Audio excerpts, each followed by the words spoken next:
Friends, good morning. स्वागत है आपका हमारा यूट्यूब चैनल सक्सेस वाला। आज मैं आपको क्लास 10th का प्री बोर्ड का सेक्शन सी पार्ट के बारे में आज मैं आपको एक्सप्लेन करूंगा, क्योंकि यह जो सी पार्ट है आपको जो है प्री बोर्ड के व्यू से बहुत ही इंपॉर्टेंट क्वेश्चंस है। ये सारे क्वेश्चंस जो है आपके आपके एग्जाम में, प्री बोर्ड के एग्जाम में भी आ सकते हैं और एनुअल के एग्जाम में भी आ सकते हैं। तो इसलिए इन सारे क्वेश्चंस को आपको क्या करना है, घर में प्रैक्टिस करना है। मैथ क्या है, आपको अगर मैथ का कोई भी सवाल अगर आपको लगता है कि मुझे आ रहा है तो उसे एक बार जरूर बनाएं, क्योंकि आप जब तक नहीं उसे सॉल्व करोगे, जब तक उसे बनाओगे नहीं, तब तक क्या होगा कि आपको नहीं आएगा। चाहे आपको कितना भी लगता हो मुझे ये सवाल आ रहा है, तो एक बार जरूर उसको ट्राई करना है, क्योंकि जितना आप प्रैक्टिस करोगे उतना मार्क्स आपको अच्छा आएगा। तो चलिए अब मैं आपको क्वेश्चंस के बारे में बताते हैं। दोस्तों, अब मैं आपको क्वेश्चन नंबर 26 के बारे में बताऊंगा। ये सेक्शन सी का पार्ट है और इस तरह के आपको 6 क्वेश्चंस प्री बोर्ड में पूछे जाएंगे जो कि 3 मार्क्स के होंगे। तो मैं अब इस क्वेश्चन के बारे में चर्चा करने वाला हूं और ये क्वेश्चन आपके लिए बहुत ही इंपॉर्टेंट है। यह क्वेश्चन आपको प्री बोर्ड के साथ साथ एनुअल में भी पूछे जाएंगे। प्रोसेस सभी का वही रहेगा, सिर्फ डिजिट चेंज रहेगा। तो चलिए कोशिश हम करते हैं ताकि आपको हम इतना कर सकते हैं कि आप कि 80 में 80 ला सकते हैं। तो आप मेहनत कीजिए, आप मेहनत करेंगे तो आपको मैथ्स में 80/80 आने की 100% गारंटी मेरा है। तो चलिए क्वेश्चन पढ़ते हैं क्या कह रहा है। Given that √3 is irrational, prove that 5 + 2√3 is irrational number. यानी कहने का मतलब क्या होगा कि यहाँ पे कह रहा है कि आपको √3 इरेशनल है, तो प्रूव करना है कि 5 + 2√3 इज इरेशनल होगा। ऐसे क्वेश्चन आपको एग्जाम में निश्चित आएंगे, भले यहाँ पर डिजिट चेंज होगा लेकिन प्रोसेस वही होगा। तो चलिए शुरुआत करते हैं। तो शुरुआत हम करेंगे, सबसे पहला नंबर देखिए कैसे करते हैं। सबसे पहला नंबर आप क्या कीजिए, जो दिया हुआ है जिसे प्रूव करना है उसे हम मान लेंगे। लेट अस एज्यूम, हम मान लेते हैं लेट अस एज्यूम अपोजिट। यानी हम क्या करेंगे, हम जो मानेंगे वह अपोजिट मानेंगे। अगर हमें इरेशनल बोला है तो हम रेशनल मानेंगे। रेशनल इसलिए मानेंगे दोस्तों क्योंकि अगर रेशनल प्रूफ नहीं कर पाते हैं तो वह इरेशनल होगा, तो इसलिए हम अपोजिट माने। Let us assume opposite that is 5 + 2√3 is a rational number. हमने दोस्तों मान लिया कि यह एक रेशनल नंबर है। हमने क्या किया, 5 + 2√3 इज ए रेशनल नंबर मान लिया। तो अब चलिए रेशनल नंबर का डेफिनेशन क्या होगा आपको पता है। यहाँ पर देखिए, हम इधर करते हैं ताकि आपको जगह की कमी ना हो। तो यहाँ पर देखिए 5 + 2√3 = इसको हम a/b लिखेंगे, a/b, क्योंकि रेशनल नंबर किसको बोलते हैं, the number which is in the form a/b where a and b are integers and b ≠ = 0। Integers या को प्राइम नंबर। तो यहाँ पर जो हम लिखने वाले हैं where a and b are coprime number. Coprime number क्या होता है आपको पता होगा, को प्राइम एंड b ≠ 0। ये आपको क्या होता है, को रेशनल नंबर का डिफिनीशन होता है, उसके अनुसार हमने कर दिया। को प्राइम किसको कहते हैं, जिसका फैक्टर 1 के अलावा दूसरा नहीं होना चाहिए। को प्राइम उसे ही कहते हैं, यानी जिसका फैक्टर 1 के अलावा दूसरा नहीं हो। तो अब चलिए इसे हम सॉल्व करते हैं। सॉल्व करेंगे, देखिए 5 + 2√3 अपॉन a/b है। तो सबसे पहला नंबर हम क्या करेंगे, इसे सॉल्व करेंगे। सॉल्व करने के लिए हम क्या करेंगे, जितने भी नंबर हैं उसको एक तरफ कर लेते हैं, ठीक है। तो चलिए यहाँ पर 2√3 है और ये प्लस है, उधर जाके क्या होगा आपको माइनस हो जाएगा, ठीक है। ये 5 प्लस है, उधर जाके क्या हो गया आपको माइनस हो गया। फिर इसे आप सॉल्व कीजिएगा, ये 2 मल्टीप्लाई है तो उधर जाके हो जाएगा डिवाइड, तो डिवाइड होगा तो इसमें भी 2 से डिवाइड होगा और इसमें भी आपको 2 से डिवाइड होगा, क्योंकि ये 2 मल्टीप्लाई है तो उधर जाके क्या हो जाएगा डिवाइड होगा। तो डिवाइड होगा तो इसमें भी होगा और इसमें भी होगा, दोनों में होगा। अगर आप इसे सॉल्व करते हो, इसे आप सॉल्व करोगे तो एलसीएम होगा 2b, यहाँ पर हो गया a और यहाँ पर हो जाएगा -5b। इस तरह से हमारा आ गया। तो अब आप यहाँ पर क्या देख रहे हो, यहाँ पर क्या देख रहे हो कि यहाँ पर देखिए √3 और इधर जो हो गया वह हो गया a minus 2b by a minus 5b, a minus 5b by 2b। यह हो गया आपको इरेशनल नंबर। आपको पता है रूट वाले जो नंबर होते हैं वह होते हैं इरेशनल, और इधर जो है ये फ्रैक्शन में है तो ये हो गया आपको रेशनल। यह हो गया आपको क्या, रेशनल नंबर, और यह हो गया आपको इरेशनल नंबर। और आप क्या जानते हो, यहां पर लिखेंगे हियर, हियर क्या लिखिएगा, a minus 5b by 2b is rational, is rational, जबकि यहां पर √3 क्या हो गया आपको, irrational. √3 is irrational number, √3 is a irrational number. और आप क्या जानते हो कि एक तरफ रेशनल और दूसरी तरफ इरेशनल पॉसिबल नहीं है। रेशनल इक्वल टू नोट होता है इरेशनल। तो इसके आधार पर हम क्या कह सकते हैं, यहां पर लिख देंगे बट √3 इज ए इरेशनल। तो यानी हम क्या जानते हैं कि एक तरफ रेशनल और एक तरफ इरेशनल कभी भी पॉसिबल नहीं होगा। इसके आधार पर हम कह सकते हैं, इसके आधार पर यानी कह सकते हैं this is contradiction, this is contradiction, this is contradiction, यानी our consumption, our consumption, our consumption is incorrect, our consumption is incorrect, incorrect हो गया। हेंस अब यहां पर लिखिएगा, हेंस क्या होगा आपको 5 plus 2 √3 is irrational number, 5 plus √3 is irrational number, जो कि आपको प्रूव्ड करना था। इस तरह से यह हो गया आपको प्रूव्ड हो गया। एक बार फिर से मैं आपको बता देना चाहता हूं, आप इसका सबसे पहला नंबर ये क्वेश्चन आपको निश्चित आएंगे, इस तरह के क्वेश्चन आपको जरूर आएंगे एग्जाम में। हो सकता है डिजिट आपको चेंज कर दे, लेकिन क्वेश्चन इस तरह का निश्चित आएगा। तो आप सबसे पहले क्या करना, देखिए given that √3 is irrational, prove that 5 plus 2 √3 is irrational. इसको कैसे करोगे वो देखो, मैं फिर से बता देता हूं। आपको जो प्रूव करना है उसके अपोजिट मान लेंगे। अपोजिट का मतलब अगर आपको इरेशनल प्रूव करना है तो रेशनल नंबर मान लिए। और रेशनल नंबर का डिफिनीशन क्या होता है, जो नंबर a बाय b के रूप में हो, वेयर a और b are coprime number. Coprime number किसको बोलते हैं, वैसे नंबर जिसका कि जो होता है प्राइम फैक्टराइजेशन करने के बाद यानी उसका कॉमन फैक्टर 1 के अलावा दूसरा कोई नहीं आए। ठीक है, तो यहां पर हमने क्या किया, वही लिखा 5 प्लस 2 √3। यहां पर देखिए 5 plus 2 √3 upon a by b है, 5 को उधर कर दिए, प्लस है उधर जाके माइनस हो गया। अब ये 2 जो है मल्टीप्लाई में उधर डिवाइड हो गया, दोनों में डिवाइड हो गया। एलसीएम ले लिए, एलसीएम लिए तो आपने क्या देखा, एक तरफ रेशनल है, एक तरफ आपको रेशनल नंबर है, दूसरी तरफ इरेशनल नंबर है। और आपको पता है कि कभी भी इक्वेशन में दोनों तरफ क्या होना चाहिए, इक्वल होना चाहिए। अगर इधर रेशनल है तो इधर भी रेशनल होना चाहिए, बट यहाँ पर पॉसिबल नहीं हो पाया। यहाँ पर आप क्या देख रहे हैं, एक तरफ इरेशनल है, दूसरी तरफ रेशनल है। तो वही लिखे here a minus 5 by b by 2b is rational but √3 is rational, but √3 is irrational. Rational not equal to irrational, यानी रेशनल कभी भी इरेशनल के इक्वल नहीं होता है। तो यह मानना हमारा क्या है, गलत है। तो इसीलिए hence 5 plus 2 √3 is irrational number. अगर आप इस तरह से क्वेश्चन को सॉल्व कर देते हो तो आपको 3 में 3 मार्क्स मिलेगा। तो आप इस क्वेश्चन का स्क्रीनशॉट ले लीजिए। अब मैं आपको नेक्स्ट क्वेश्चन के बारे में बताऊंगा, आप इसका स्क्रीनशॉट ले लें। दोस्तों अब मैं आपको 3 मार्क्स का दूसरा क्वेश्चन यानी 27 नंबर क्वेश्चन आपको मैं बताने वाला हूं। देखिए क्या कह रहा है question, if alpha beta are the zeros of the polynomial 2x² plus 5x plus k satisfying the relation alpha square plus beta square plus alpha beta equal to 21/4, then find the value of k for this to be possible. यानी क्या कहता है, आपको ध्यान देना कि अगर alpha beta इस पॉलिनोमियल का जीरोज है तो आपको क्या करना है, इस रिलेशन को लेते हुए alpha square plus beta square plus alpha into beta equal to 21/4, इस रिलेशन को आपको क्या करना है, लेते हुए कहता है सेटिस्फाइंग द रिलेशन, यानी इस रिलेशन को आपको लेते हुए आपको के की वैल्यू को निकालना है। तो चलिए कोई नहीं, हम करते हैं। सबसे पहला नंबर हमें जो दिया हुआ है उसे हम क्या करेंगे, नोट करेंगे। सबसे पहला नंबर हमें क्या है, सबसे पहले हम क्या करेंगे, let be alpha and beta are zeros, zeros alpha beta zeros.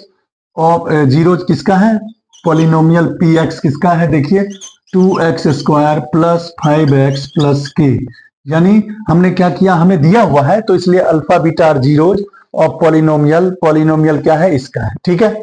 और आप क्या जानते हो कि फॉर्मूला क्या जानते हो कि sum of zeros, sum of zeros का फॉर्मूला जो होता है वह क्या होता है, आपको पता होगा, माइनस बी बाय ए।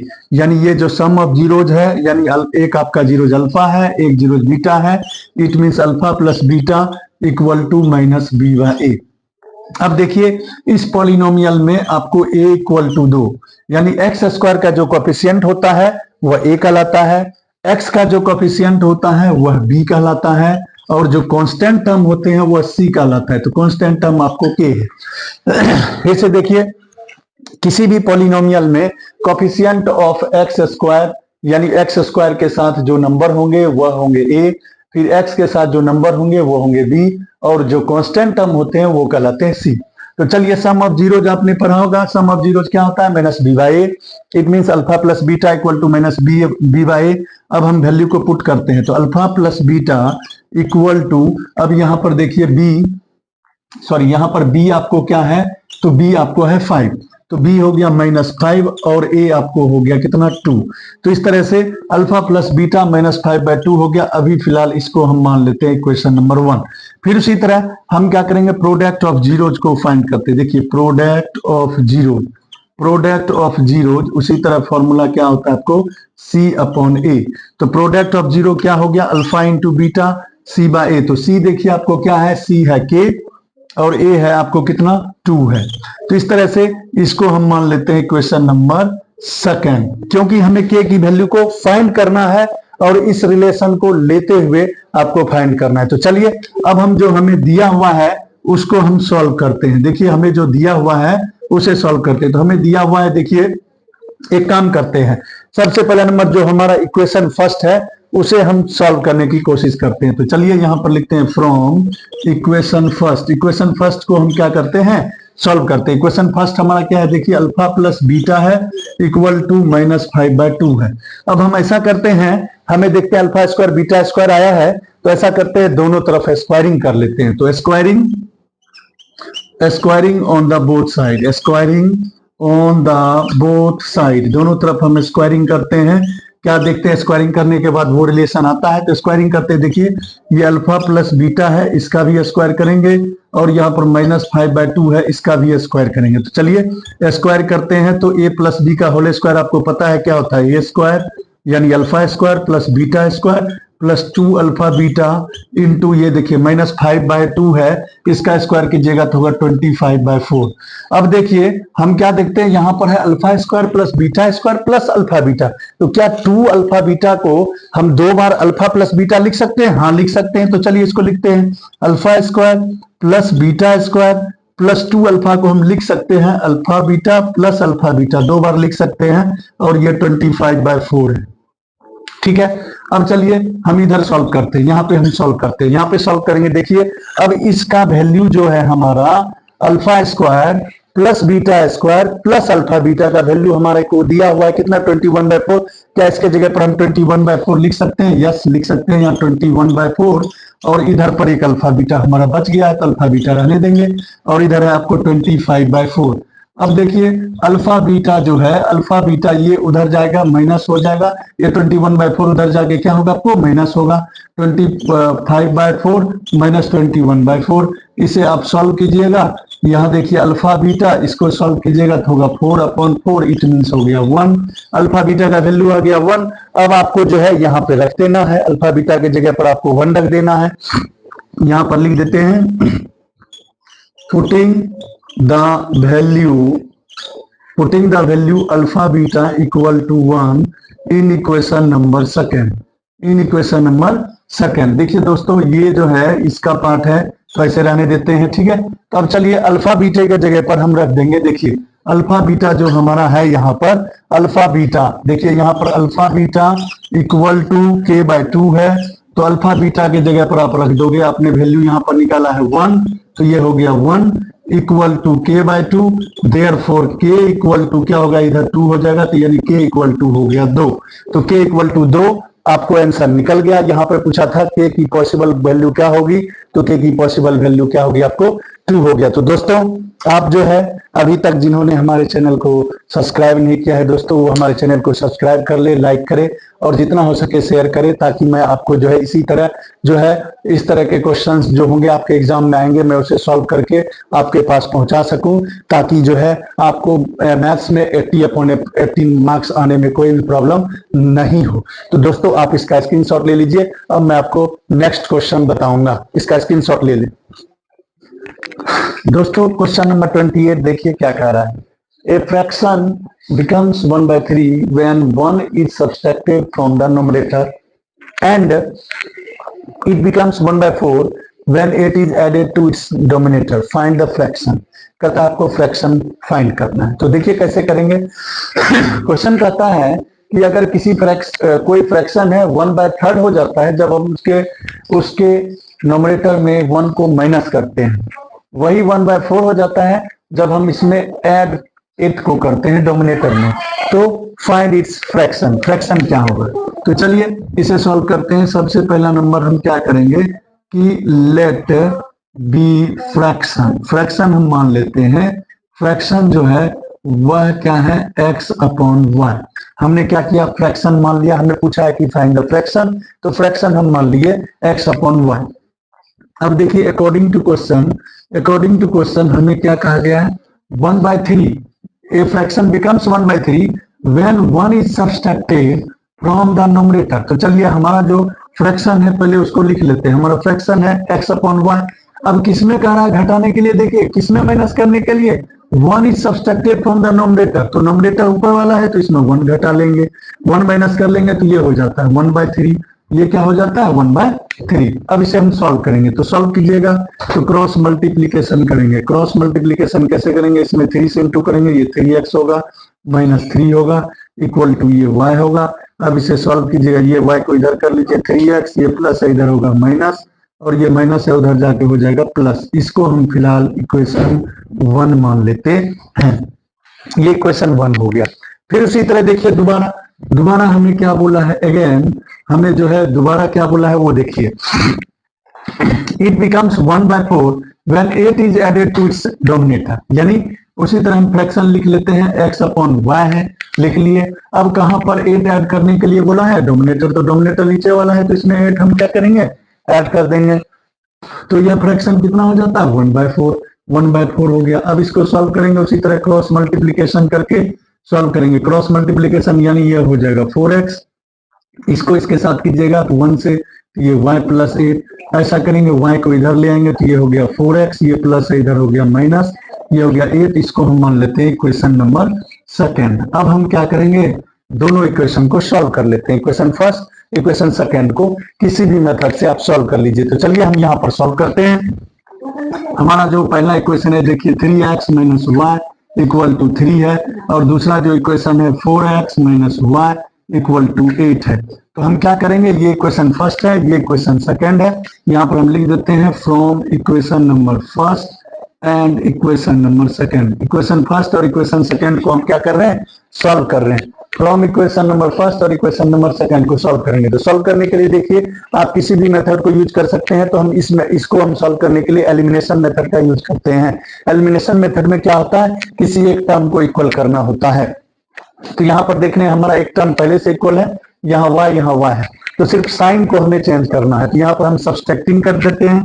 तो सब्सट्रैक्टिंग करेंगे तो ये प्लस है माइनस, ये माइनस है प्लस, ये प्लस है माइनस, यानी यहाँ पर आपने क्या किया, सब्सट्रैक्टिंग किया। तो लिख दीजिए सब्सट्रैक्टिंग बोथ इक्वेशन। तो यहाँ पर लिख देते हैं सब्सट्रैक्टिंग बोथ इक्वेशन। तो अब दोनों को माइनस करेंगे तो अब यहाँ पर देखिए ये प्लस में y माइनस में y खत्म हो जाएगा, अब मतलब कैंसिल हो जाएगा। -4x में से 3x को घटाएगा तो x होगा, -8 में से यहाँ पर देखिए ये -x होगा, -8 में से -3 घटाएंगे -5 होगा, ये कैंसिल हो गया, x = 5 हो गया। अब इस वैल्यू को आप किसी भी इक्वेशन में रख दीजिए। तो पहला इक्वेशन में रखते हैं, तो putting the value x = 5 in equation number first. Equation number हम फर्स्ट में रख देते हैं। तो हमारा इक्वेशन नंबर फर्स्ट क्या है, 3x - y इक्वल टू 3। अब चलिए हम x के जगह पर रख देंगे 3 इंटू एक्स के जगह पर 5 माइनस वाई इक्वल टू 3। इसे आप सॉल्व कीजिएगा, ये 3 5 जा कितना होगा 15 होगा, माइनस वाई इक्वल टू 3। अब देखिए इसे सॉल्व कीजिए, ये माइनस वाई दोस्तों, और ये जो है 15 प्लस में है उधर जाके हो जाएगा माइनस में। इस तरह से ये माइनस वाई, ये माइनस 12, ये कैंसल, तो y इक्वल टू 12 हो गया। x की वैल्यू 3, x की वैल्यू 5 और y की वैल्यू 12 हो गया। तो इसके आधार पर हमारा जो होगा सो द फ्रैक्शन जो आपने माना था x अपॉन y, तो x की वैल्यू आप देखिए, x की वैल्यू कितना आया 5 और y की वैल्यू कितना आया 12, यानी 5/12 इज राइट आंसर। तो आप इसका स्क्रीनशॉट ले सकते हैं।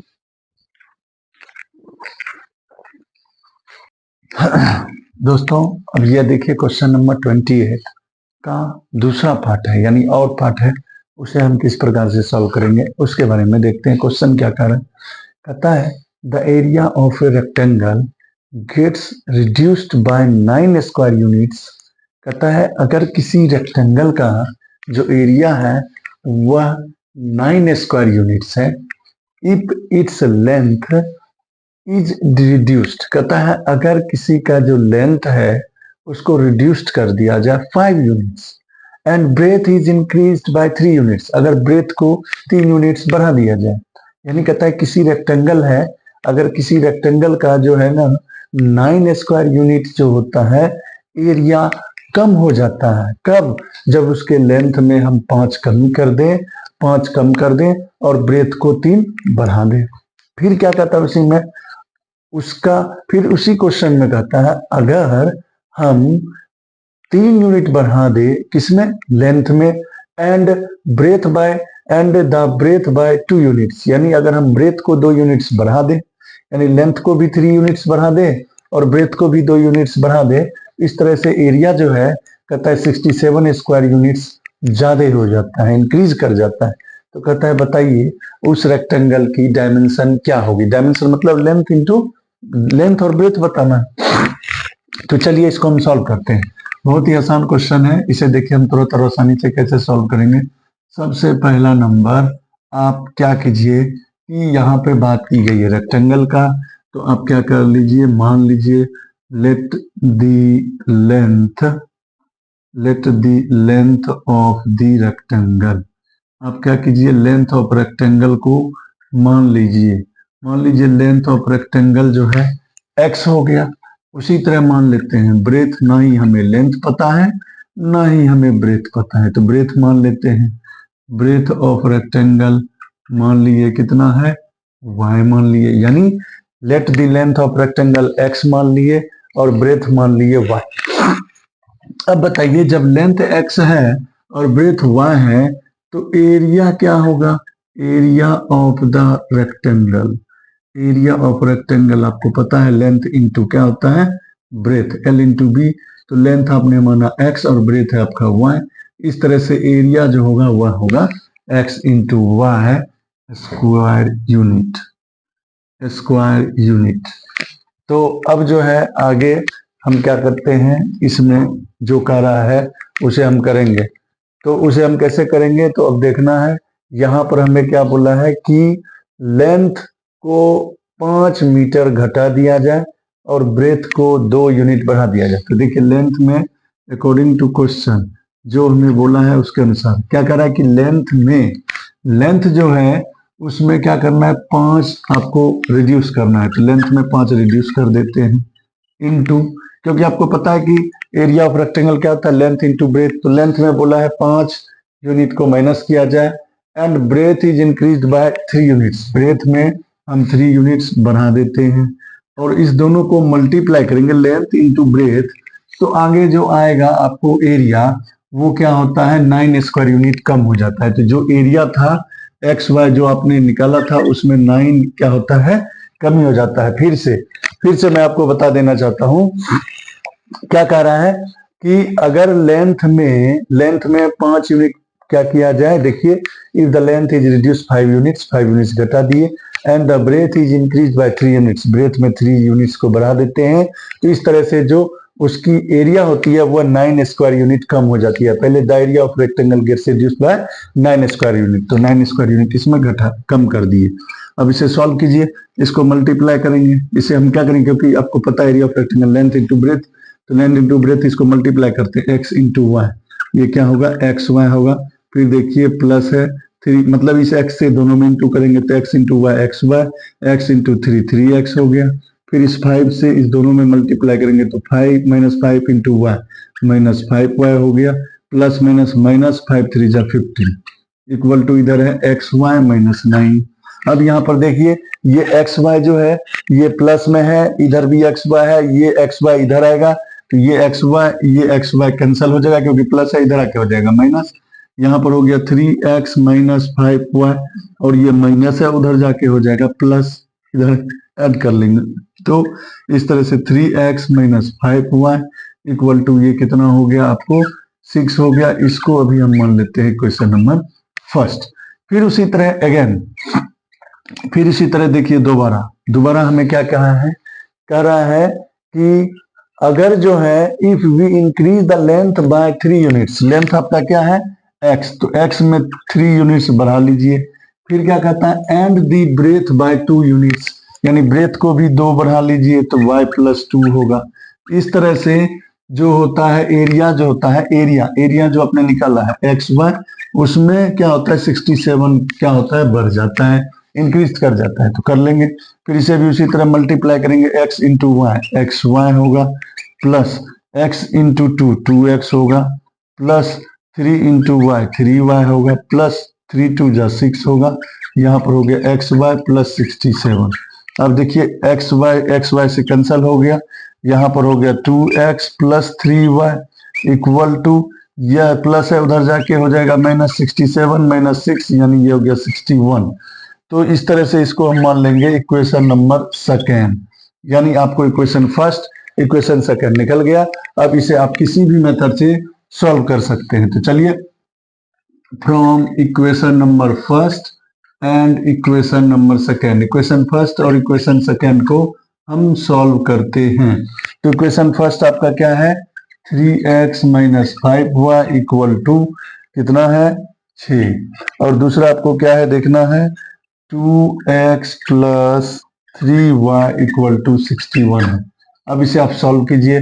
तो सॉल्व कैसे करेंगे, आपको जो है किसी एक इक्वेशन को आपको इक्वल करना है, किसी एक को, यानी किसी एक टर्म को, या तो y को या तो x को। तो हम ऐसा करते हैं y वाले टर्म को इक्वल करते हैं। तो y वाले टर्म को इक्वल कैसे करोगे, यहाँ पर माइनस है, यहाँ पर माइनस 5y, यहाँ पर प्लस 3y है। तो इसे हम एलिमिनेशन मेथड से करते हैं सॉल्व। तो एलिमिनेशन मेथड क्या करता है, किसी एक टर्म को इक्वल करना। तो कैसे इक्वल करेंगे, जैसे यहाँ पर मैंने ये प्लस y वाले टर्म को हम इक्वल करना चाहते हैं, तो यहाँ 5 है यहाँ 3 है, तो 5 में अगर 3 से इंटू कर देंगे तो 15 और 3 में 5 से इंटू कर देंगे तो 15 होगा। तो इसलिए हम क्या करते हैं, इसमें 3 से इंटू कर लेते हैं मल्टीप्लाई, इसमें 5 से मल्टीप्लाई कर लेते हैं, मल्टीप्लाई करते हैं। देखिए इसको करेंगे 3 3 जा 9x, यहाँ पर होगा 5 3 जा 15y इक्वल टू ये हो गया 6 3 जा 10। फिर इसको करेंगे, ये होगा 10x, इसको कीजिएगा प्लस 15y इक्वल टू ये होगा, इसको इंटू करते हैं तो 305। अब इसे सॉल्व करेंगे तो ये देखिए प्लस में माइनस में ये खत्म हो गया, यानी एडिंग कर रहे हैं, इसको ऐड कर रहे हैं, ठीक है। ये प्लस में और माइनस में 15y कैंसिल हो जाएगा, ये हो जाएगा आपको कितना 19x, क्योंकि 9 प्लस 10 19x। इसको भी आप प्लस कर लीजिए, ये होगा कितना हो जाएगा 323 हो जाएगा। अब चलिए इसे अब x से इसको डिवाइड कीजिए, x से डिवाइड कीजिएगा 91 जा 19 और यहाँ पर बच गया 19 7 जा, यानी ये 17 बार में कट गया। तो x की वैल्यू 17 है। अब इसको आप किसी भी इक्वेशन में पुट कर सकते हैं। तो चलिए हम लिख देते हैं putting the value x equal to 17 in equation number first. Equation number first आपका जो है उसमें रख दीजिए 3x minus 5y equal to 6 है। तो अब क्या करेंगे, यहाँ पर 3x की जगह पर रख देंगे 17, 3 into 17 minus 5y equal to 6 हो गया। अब देखिए यहाँ पर हो गया ये 51 माइनस 5y इक्वल टू 6। अब जो है माइनस 5y इक्वल टू ये हो गया प्लस है, उधर जा क्या होगा माइनस, इसे सॉल्व करते हैं। -5y इक्वल टू हो गया -45, यह और यह कैंसल होगा, तो y बराबर कितना होगा 45/5 यानी 9 होगा। तो आपको पूछा था डायमेंशन बताइए, तो इस तरह से डायमेंशन जो है आपको, यानी जो लेंथ है वह हो गई आपको x हो गई कितना 17, और ब्रेथ कितना हो गया y इक्वल टू 9। तो यानी आप क्या कह सकते हो कि लेंथ जो हो गया, लेंथ वह हो गया 17 और ब्रेथ जो हो गया वह हो गया आपको 9। ब्रेथ कितना हो गया 9 हो गया। तो आपको डायमेंशन पूछा था, तो डायमेंशन आपको क्या हो गया 17 और 9। तो आप इस क्वेश्चन का स्क्रीनशॉट ले लें, इस क्वेश्चन का स्क्रीनशॉट ले लें। अब आपको मैं नेक्स्ट क्वेश्चन बताऊंगा। तो अब हम आपको क्वेश्चन नंबर 29 के बारे में बताएंगे। 29 जो है ट्रिगोनोमेट्री से है। देखिए इसे हम कैसे सॉल्व करते हैं, तो इसे सॉल्व करेंगे, इसको प्रूफ करेंगे। सभी ध्यान देंगे यहाँ पर कैसे इसको प्रूफ करते हैं। Proof that 1 + sec a equal to 1 + sec a upon sec a equal to sin square a - 1 - cos a। इसको हम सॉल्व करेंगे, यानी ये LHS पार्ट हुआ, ये RHS पार्ट हुआ। LHS से हमको RHS लाना है, तो LHS में देखिए हमारा क्या कह रहा है 1 + sec a upon sec a है, ठीक है। तो आपको मैंने एक ही बात बताया कि कोई भी क्वेश्चन होगा उसको पहला रूप किस में लाना है, साइन और कॉस में लाना है। तो साइन और कॉस में लाना है, तो साइन और कॉस में कैसे लाएंगे, तो यहाँ पर देखना 1 + sec a का फॉर्मूला होता है क्या 1 अपॉन cos a, और यहाँ भी देखिए sec a है तो इसे हम क्या लिख देंगे 1 अपॉन cos a। फिर से हम देखते हैं sec a का फॉर्मूला होता है, sec का जो होता है cos में फॉर्मूला होता है 1/cos a। फिर sec a को लिखेंगे 1 अपॉन cos a, यानी sec a जो होता है, sec a का फॉर्मूला होता है 1/cos a। तो यानी sec a को हम कन्वर्ट कर लिए 1/cos a। अब चलो इसको सॉल्व करते हैं। सॉल्व करेंगे तो यहाँ पर देखिए इस दोनों का एलसीएम हो जाएगा आपको cos a, और यहाँ पर cos a + 1 हो जाएगा, यानी ये जो है इस दोनों का एलसीएम 1 cos a होगा, और ये यहाँ पर आ जाएगा cos a + 1, नीचे में हमारा है 1/cos a। अब अगर आप इसको सॉल्व करोगे, देखो ये cos a ऊपर चला जाएगा, यानी इसको अगर आप सॉल्व करोगे तो cos a + 1 बाय नीचे में है cos a, और ये देखिए cos a ऊपर चला जाएगा और 1 आ जाएगा नीचे। तो ये cos a क्या होगा कैंसल हो जाएगा। इस तरह से हमारा जो है बच गया क्या 1 + cos a, 1 + cos a या cos a + a, एक ही बात हुआ। लेकिन यह LHS हमने पूरा क्या किया सॉल्व किया। अब RHS में हमें जो प्रूफ करना है वो देखना है। RHS में हमारा क्या है sin square a upon 1 - cos a, लेकिन हमारा LHS में क्या आया है 1 + cos a आया है। तो इसको कैसे सॉल्व करेंगे, तो हम क्या करते हैं देख रहे हैं RHS भी सॉल्व हो सकता है, तो RHS को भी हम सॉल्व कर लेते हैं। तो RHS को देखिए कैसे सॉल्व करेंगे, तो यहाँ पर sin square a upon 1 - cos a। अब यहाँ पर ध्यान देना है, क्या हम sin स्क्वायर को देखते हैं, हमें जो प्रूफ करना है, यानी LHS में जो आया हमें 1 + cos a, तो हमें कोशिश करना है cos में लाने का। तो sin को cos में कैसे लाएंगे, तो sin का फॉर्मूला होता है क्या, sin को cos में लाना है तो फॉर्मूला होता है स्क्वायरिंग में 1 - cos स्क्वायर a, और नीचे में हमारा है 1 - cos a। तो यानी ये क्या किया हमने sin स्क्वायर की जगह पर लिखा 1 - cos square a upon 1 - cos a, क्योंकि sin स्क्वायर का फॉर्मूला होता है, ठीक है। अब देखना है क्या यहाँ पर स्क्वायर है, तो क्या हम इसको 1 का भी स्क्वायर लिख सकते हैं। 1 का स्क्वायर करेंगे तो क्या होगा 1 ही होगा। अब चलिए यहाँ पर देख रहे हैं क्या ये फॉर्मूला पर आ गया a² - b²। तो a² - b² फॉर्मूला आप जानते हो क्या होता है, एक बार प्लस में होता है a + b into a - b होता है, यानी ये a² - b² का यहाँ पर फॉर्मूला लगा दिए। क्या होता है a² - b² का फॉर्मूला क्या होता है a + b into a - b, और नीचे में देखिए आपको है 1 - cos a। अब देखिए यहाँ भी 1 - cos a, यहाँ भी 1 - cos a, दोनों कैंसल हो गया, तो यहाँ पर बचा क्या आपको 1 + cos a, 1 + cos a। तो देखिए LHS में भी 1 + cos a है, RHS में भी 1 + cos a है। इसके आधार पर आप कह सकते हो कि LHS इक्वल टू RHS हो गया। तो यही आपको प्रूव्ड होना था, और इस बेसिस पर आपका ये क्वेश्चन जो है प्रूव्ड हो गया। तो यहाँ पर जो आपने प्रॉपर्टीज लगाया था, एक बार मैं यहाँ पर लिख देता हूँ, ए स्क्वायर माइनस बी स्क्वायर का प्रॉपर्टीज लगाया, ए माइनस बी इंटू ए प्लस बी। ठीक है, ये प्रॉपर्टी आपने यूज किया, कहाँ पर यूज किया, तो यहाँ पर यूज किया। ठीक है, तो आप क्या कीजिए, इस क्वेश्चन का स्क्रीनशॉट ले लीजिए। मैं अब आपको 29 में और क्वेश्चन है, उस क्वेश्चन को समझाने वाला हूं, तो इसका स्क्रीनशॉट ले लीजिए। देखिए अब जो है नेक्स्ट 29 में ही आपको और में क्वेश्चंस था। कभी कभी क्या होता है, आपको ऑप्शन वाला क्वेश्चन देता है, तो मैं आपको सारे क्वेश्चन इसलिए करा रहा हूं कि अभी हो सकता है ऑप्शन वाले क्वेश्चन क्या होगा कि कभी कभी क्वेश्चन में ही डाल दे, तो इसलिए हम और वाला भी क्वेश्चन करवा रहे हैं। तो यहाँ पर क्या है, if 1 plus sine square theta equal to 3 sine theta into cos theta, then prove that tan theta equal to 1 और 1/2। यानी टेन थीटा का जो वैल्यू लाना है वह दो वैल्यू होगा, एक होगा 1 और एक होगा हाफ। तो चलिए इसको हम सॉल्व करते हैं। कैसे सॉल्व करेंगे, पहले हम देखते हैं क्वेश्चन जो हमें कभी, देखिए क्वेश्चन से कभी भी घबराना नहीं चाहिए। पहले उस क्वेश्चन को हमें क्या करना है, नोट करना है। 1 plus sine square theta equal to 3 sine theta into cos theta. पहले हमें जो क्वेश्चन दिया है उस क्वेश्चन को लिख लेंगे, लिखने के बाद हम क्या करेंगे, उसे सॉल्व करेंगे।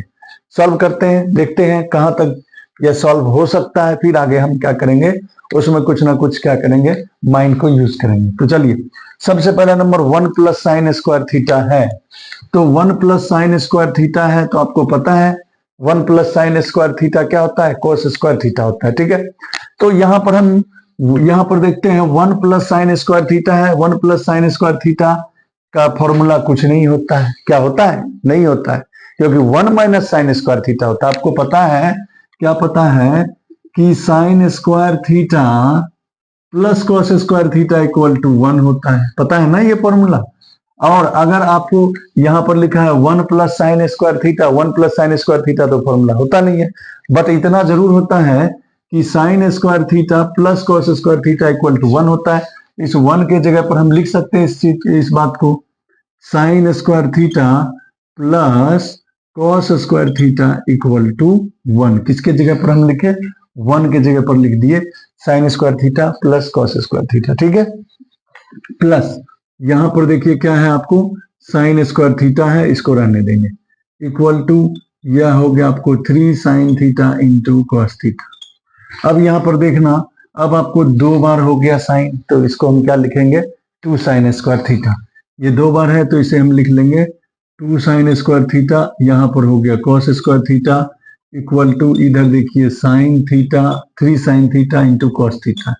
अब चलिए इतना हमने इसको क्या क्या सिंप्लीफाई कर लिया। अब हम देखते हैं हमें जो प्रूफ करना है वह प्रूफ करना है टेन थीटा। तो टेन थीटा इनमें आने की पॉसिबिलिटी कब है, टेन थीटा कब आ सकता है, बताओ आप। टेन थीटा कब लाओगे, जब आप सभी टर्म में अगर कॉस से डिवाइड कर दोगे तो टेन थीटा आने की पॉसिबिलिटी है। हमें टेन थीटा लाना है, तो ऐसा करते हैं यहां पर कर देते हैं dividing by each term by किससे, कॉस से, सॉरी कॉस से करो, कॉस से करेंगे क्योंकि साइन स्क्वायर है, तो sine square by cos square क्या होता है, टेन स्क्वायर। तो यहां पर हमें लाना है, देखिए यहां पर हमें प्रूफ करना है क्या चीज, टेन थीटा। तो टेन थीटा कब आएगा, यहां पर जैसे साइन है, साइन बाय कॉस करेंगे तभी होता है टेन। यहां भी कॉस स्क्वायर है, फिर यहां पर भी देखिए, तो यानी हम क्या करते हैं, डिवाइडिंग बाय इस term by cos square theta, cos से करते हैं।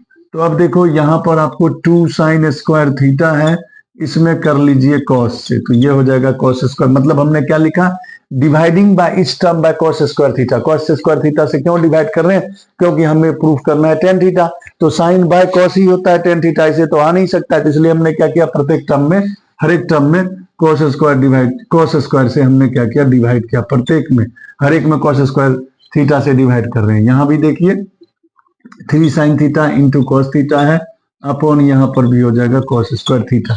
अब चलिए इसे अगर आप सॉल्व करते हो, तो क्या होगा, यहां पर देखना, यहां पर अगर आप सॉल्व करते हो तो यह होगा क्या, ये साइन बाय कॉस हो गया, ये 2 ten square theta plus cos by cos क्या हो गया, 1 हो गया। और इसे आप सॉल्व करोगे तो देखो यहां पर ये और यह, यानी ये 2 कॉस स्क्वायर थीटा है, ये 1 है तो ये कट जाएगा, तो यहाँ पर अब बच गया क्या आपको, देखिए 3 sine theta by cos theta बचेगा। तो sine theta by cos theta, चूंकि यहाँ पर जो है, यहाँ पर एक कॉस, यहाँ पर स्क्वायर था तो एक कॉस से एक कॉस कैंसिल हो गया, बच गया sine theta by cos theta. तो साइन बाय कॉस क्या होता है हमें, टेन थीटा। तो यहाँ पर लिख देंगे 3 sine theta upon cos theta equal to हो गया टेन थीटा। अब इसको क्या करेंगे, इधर ले आते हैं, 2 tan स्क्वायर थीटा, ये प्लस है, इधर क्या हो जाएगा आपको माइनस होगा, ये +1 है, +1 इक्वल टू 0 इधर बच गया। अब इसको हम क्या करेंगे, फैक्टराइज करेंगे। क्या करेंगे, फैक्टराइज। फैक्टराइज करने का तरीका क्या है, फैक्टराइज हम कैसे करते हैं, तो यहाँ देखिए 2 tan स्क्वायर थीटा, यानी ये 3 tan है तो इसको हम लिख सकते हैं 2 tan theta minus tan theta, क्योंकि इसको आप जो है प्लस कीजिएगा तो -3। फैक्टराइज हम कैसे करते हैं आपको पता ही होगा, तो उसके बेसिस पर ये -3 tan थीटा को लिख दिए 2 tan theta minus tan theta +1 equal to 0। अब क्या करेंगे, इस दोनों में 2 tan, देखिए यहाँ भी 2 है tan, यहाँ भी 2 tan है, 2 tan को कॉमन ले लेते हैं, 2 tan थीटा को कॉमन लेंगे तो यहाँ बचेगा क्या आपको tan थीटा -1। क्या किए, फैक्टराइज कर रहे हैं, तो फैक्टराइज में आपको क्या है, तो 3 tan थीटा को हमने लिख दिया 2 tan theta minus tan theta, इस दोनों में 2 tan थीटा कॉमन है, कॉमन ले लिए तो यहाँ पर बच गया tan थीटा, यहाँ पर बच गया -1।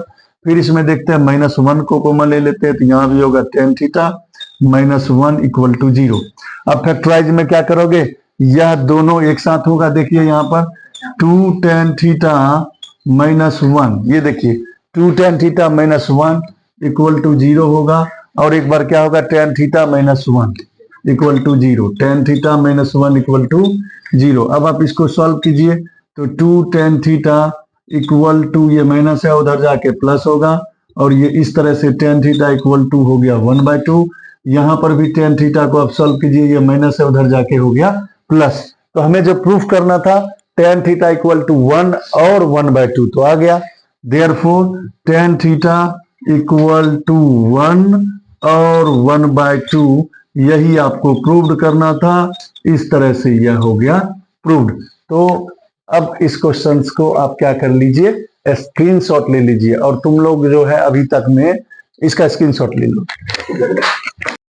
तो देखिए दोस्तों, आपको क्वेश्चन जो है 30 क्या कर रहा है, 30 a circle touches all the 4 sides of quadrilateral ABCD, prove that AB + CD equal to AD + BC।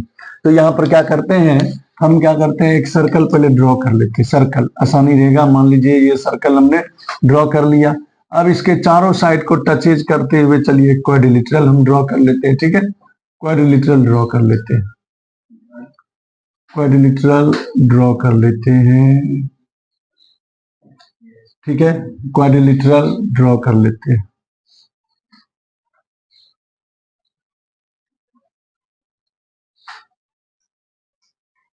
तो इस तरह से हमने क्या किया, एक क्वाड्रिलेटरल ड्रॉ कर लिया, उसका नाम दे देते हैं, देखिए ABCD। यहां पर जो है कह रहा है question, A circle touches all 4 sides of quadrilateral. तो एक सर्कल जो है क्वाड्रिलेटरल के चारों साइड्स को क्या कर रहा है, टच कर रहा है। तो चारों साइड जहां पर टच कर रहा है उसका नाम देते हैं, ये P है, ये मान लीजिए Q है, ये आपको R है, और यहाँ पर जो टच कर रहा है उसका नाम, सभी का नेमिंग हम कर दिए। तो यहाँ पर आपको जो गिवन है पहले वो नोट कर लेते हैं, इधर नोट कर लेते हैं, ठीक है। तो पहले लिखेंगे given ABCD is a quadrilateral, ABCD is a quadrilateral, ABCD क्या है आपको, एक क्वाड्रिलेटरल है। यहाँ पर चलो इधर लिख लेते हैं, ABCD इज ए क्वाड्रिलेटरल, ठीक है, quadrilateral, and a circle touches all 4 sides, ठीक है, 4 साइड्स एट क्या क्या है, तो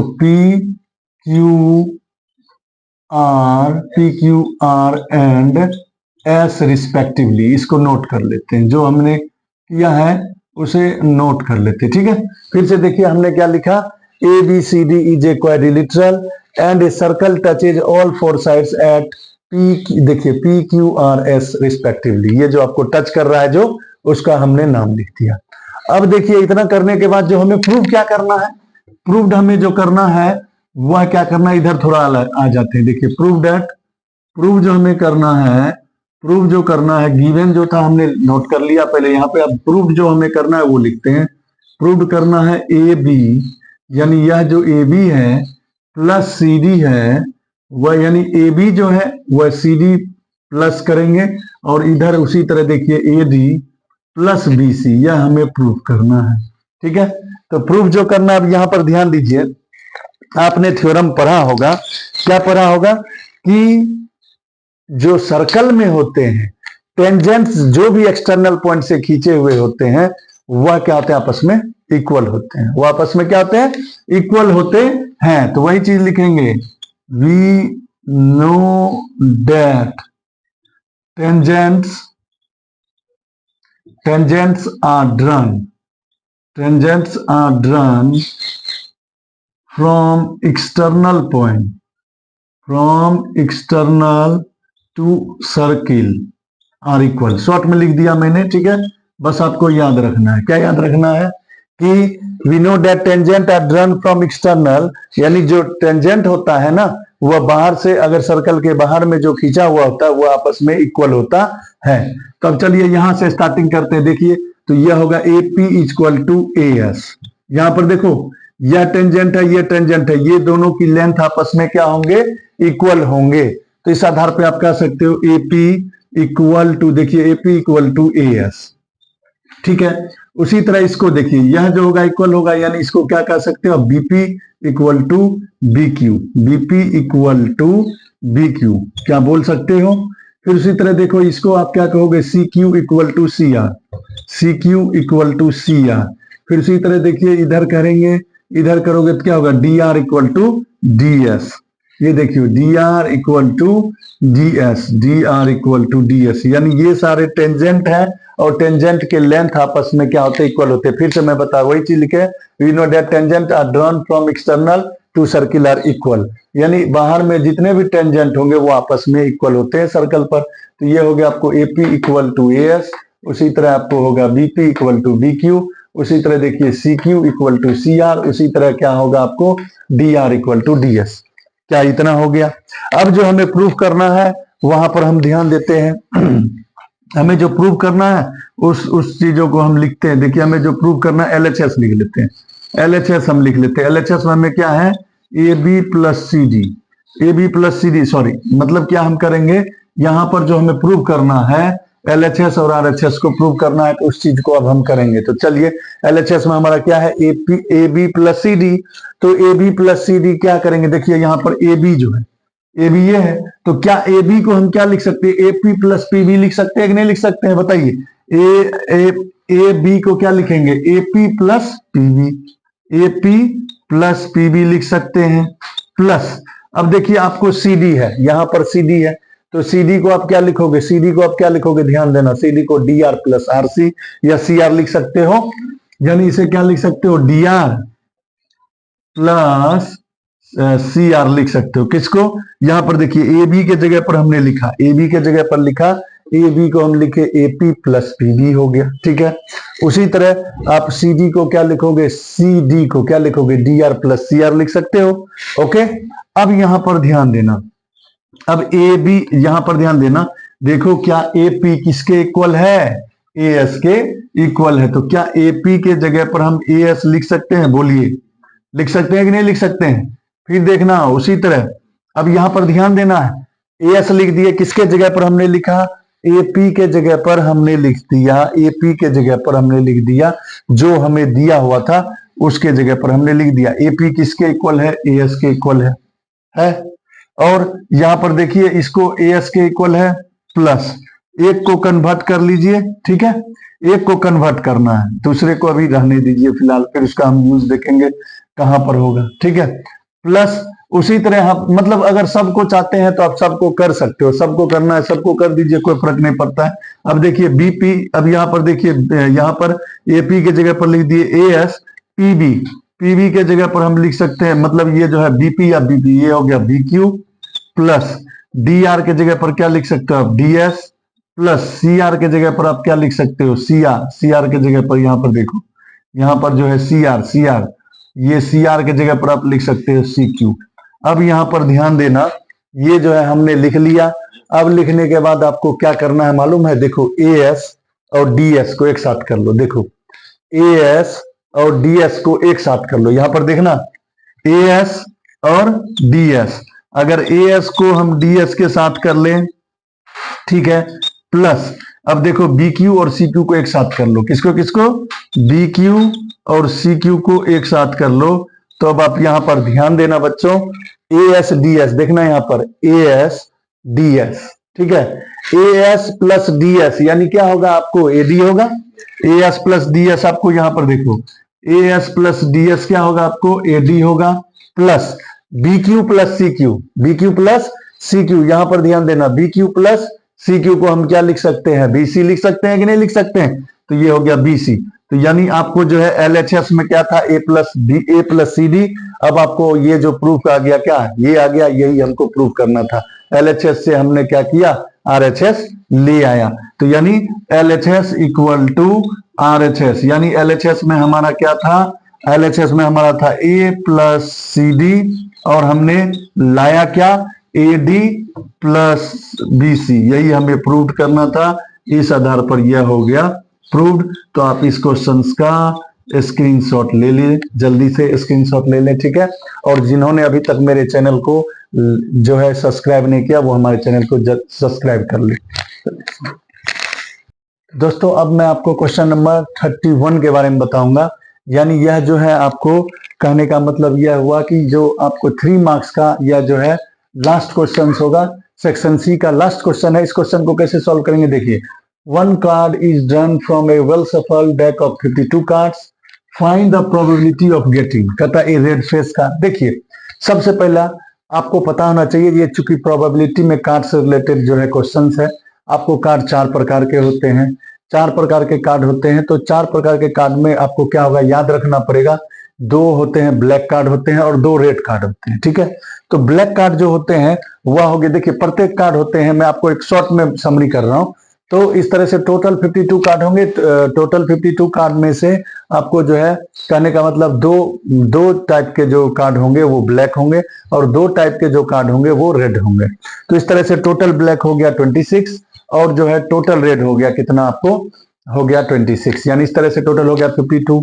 अब इसमें देखिए बात की गई है किसका, फेस कार्ड का। फेस कार्ड हर एक कार्ड में 3-3 होंगे फेस कार्ड, ठीक है, जिसको जैक बोलते हो आप, क्यून बोलते हो और किंग बोलते हो। तो इस तरह से 3 फेस कार्ड होते हैं, जैक हो गया, किंग हो गया और क्यून हो गया, ये 3 फेस कार्ड होते हैं। क्योंकि यहाँ पे बात की गई है रेड का, तो देखिए रेड मैंने आपको बताया 2 प्रकार के कार्ड, 2 तरह के रेड कार्ड होते हैं। तो दोनों में 3 + 3 कितना हो गया, 6 हो गया, यानी आपको फेस कार्ड 6 हो गया, ठीक है। अब चलिए सबसे पहला नंबर हम इसे सॉल्व कैसे करेंगे, देखिए सबसे पहला नंबर टोटल कार्ड जो है लिख लेंगे, नोट कर लेंगे। टोटल कार्ड हमारा है 52, ठीक है। अब देखिए हमने आपको प्रोबेबिलिटी का फॉर्मूला बताया है। प्रोबेबिलिटी का जो फॉर्मूला होता है, number of event by number of total जो आउटकम्स होगा वो होता है, ये फॉर्मूला होता है प्रोबेबिलिटी का। प्रोबेबिलिटी का जो फॉर्मूला होता है, number of event by number of total outcomes. तो ठीक है, इसके बेसिस पर देखिए हमारा जो पहला क्वेश्चन है वो पूछ रहा है क्या, ए रेड फेस कार्ड, ए रेड फेस कार्ड। तो अब देखिए रेड फेस कार्ड कैसे निकालोगे आप, यहां पर ध्यान देना। मैंने आपको क्या बताया कि फेस कार्ड जो है टोटल होते हैं, देखिए हर एक कार्ड में 3-3 होते हैं। तो रेड कार्ड हो गए 2, तो यानी 3 + 3 कितना हो गया आपको, देखिए 6 हो गया। तो इसकी प्रोबेबिलिटी निकालना है, तो कैसे निकालिएगा, तो मैं देखिए शॉर्ट में लिखता हूं, यहां पर लिखेंगे probability of red face card. Probability of red face card निकालना है, तो यानी क्या होगा, अभी फॉर्मूला के अनुसार नंबर ऑफ इवेंट, तो इवेंट हो गया कितना आपको 6 हो गया। और टोटल मैंने बताया, तो टोटल कार्ड कितना है 52, तो इसको सॉल्व कर लीजिए, ये 3 हो गया, 3 × 2 = 6 और यहाँ पर 26 हो गया। तो इस तरह से पहले की जो प्रोबेबिलिटी हो गई वो हो गया 3/26। अब दूसरा क्वेश्चन हम देखते हैं क्या कर रहा है। सेकंड क्वेश्चन हमारा क्या है, सेकंड क्वेश्चन कर रहा है हमारा एस्पेड। एस्पेड मैंने मतलब एक कार्ड है, तो एस्पेड जो होंगे 13 होंगे, क्योंकि मैंने आपको बताया कि प्रत्येक प्रकार के कार्ड होते हैं वो 13 होते हैं। तो एस्पेड जो है उसी में से नाम है। स्पेड होता है, डायमंड्स होता है, इस तरह से जो है नाम होते हैं स्पेड, डायमंड्स, ठीक है। तो उसी तरह स्पेड कितना हो गए आपको 13 कार्ड हो गए, तो 13 हो गए, तो यानी प्रोबेबिलिटी ऑफ ए स्पेड पूछा है, तो यहां पर आप क्या लिखोगे 13 बाय टोटल कार्ड कितना 52, इसके आधार पर ये हो गया 1/4, ठीक है। अब तीसरा देखिए, थर्ड क्वेश्चन क्या कह रहा है, ए क्यून ऑफ डायमंड्स। तो देखिए अभी डायमंड्स देखिए इसी में दो प्रकार के कार्ड का नाम आ गया, एक स्पेड एक डायमंड्स हो गया, ठीक है। तो डायमंड जो हो गया, डायमंड यानी इस तरह से क्या हो गया आपको, डायमंड 13 कार्ड होंगे, और 13 कार्ड में यहां पर हमें पूछा गया है क्यून, तो क्यून कितना होंगे, एक ही होंगे। तो इसके आधार पर आप क्या बोलिएगा, यहां पर लिखिएगा probability the queen of diamonds, the queen of diamonds. तो इस आधार पर डायमंड्स जो होंगे कितना, आपको यहां पर क्यून बताए तो एक ही क्यून होगा डायमंड्स में, तो हो जाएंगे कितना 1/52, यानी 1/52 इज द राइट आंसर। तो इसके आधार पर आपके सारे क्वेश्चंस हो गए सॉल्व। और दोस्तों अभी तक जिन्होंने मेरे चैनल को सब्सक्राइब नहीं किया है वो हमारे चैनल को सब्सक्राइब करें, लाइक करें, शेयर करें, ताकि मैं आपको जो है इस तरह से जितने भी वीडियो होंगे आपको अपलोड कर सके और आपको जल्द से जल्द पहुंच सके। Thank you.